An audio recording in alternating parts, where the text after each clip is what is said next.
Let's cross over to Kakamega, where the Kakamega Governor Fernandez Baraza, former Cabinet Secretary Rashid Echesa, and Matungu Member of Parliament Peter Nabulingo have been summoned to record statement of a Saturday chaos during a funeral ceremony in Matungu, that's in Mumias. In the meantime, the family of the late Chief Gerald Odongo, whose burial was disrupted by chaos, now wants the politicians accused of causing them double anguish to be held responsible.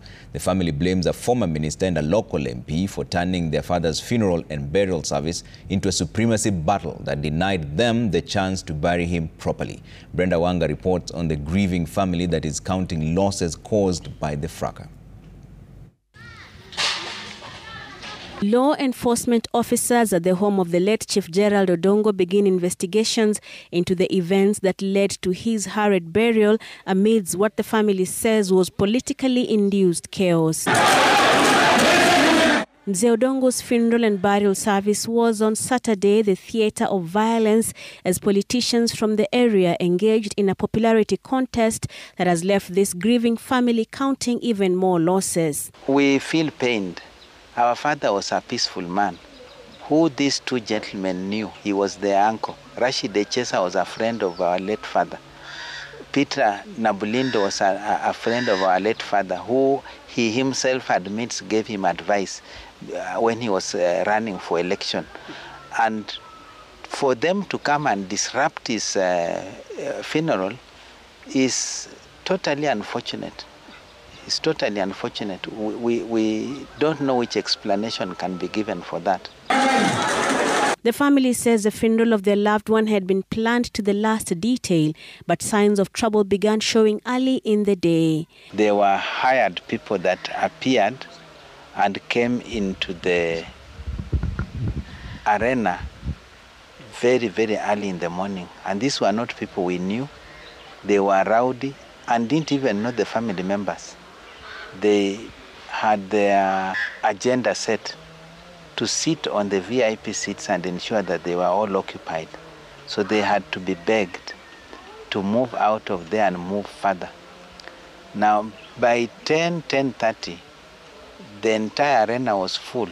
The arrival of politicians in quick succession set off the sequence of events that descended into total chaos, denying family members the opportunity to eulogize the former chief and give him a befitting send-off. Nilihuzunika kwa kitendo ambacho tulipitia.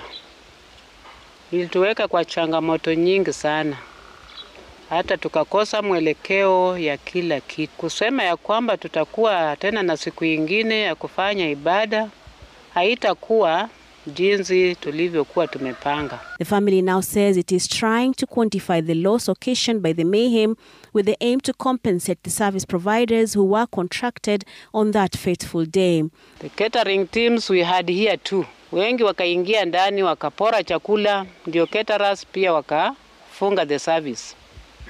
Walipofunga service tena wakaenda nyuma ya jikoni yangu. Wakavamia huko. Wengi wakakambia na masahani kwenda nazo mpaka huko chini. Hizo sahani tulipohesabu zenye nilikuwa nazo jikoni kwangu, nilipata sahani nyingi zimepotea. They also fault the politicians for not looking back after disrupting the funeral.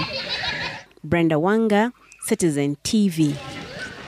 And just a few moments ago, the family of Chief Agustino Gerald Odongo has just sent in a statement to the newsrooms, and it reads in part that both of you dispatched goons. They are accusing Mr. Rashid Mohammed Echesa, former Cabinet Secretary of Ministry of Sports, and Mr. Peter Nabulindo, Member of Parliament Matungu constituency, of sending in goons. They say it reads in part that both of you dispatched goons posing as mourners to strategically sit in the main arena just behind the seats reserved for VIPs to cheer you as you came in and apparently boo one another.